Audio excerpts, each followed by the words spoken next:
The Protestant Reformation was undergirded by 5 guiding theological principles. They were Scripture alone, grace alone, faith alone, Christ alone, and God's glory alone. I'd like to take a few minutes just to talk to you about Scripture alone, or sola scriptura.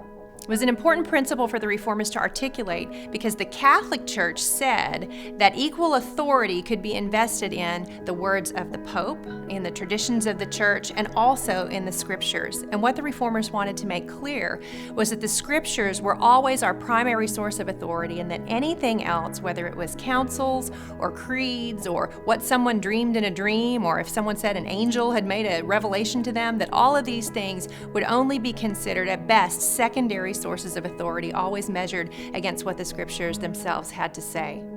The Reformers wanted people to understand that the Scriptures were sufficient for our salvation and that they were sufficient for the spiritual life. And so they had meaning in their immediate context 500 years ago, but they still hold meaning for us today because we acknowledge as Protestants that the canon is closed, that the Scriptures are complete, the revelation of God's character through the written word stands.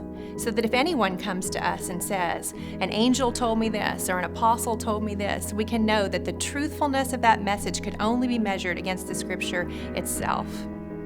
Sola Scriptura guarded against error 500 years ago, and it does so today as well. We owe the Reformers a great debt for putting into words and into practice this principle.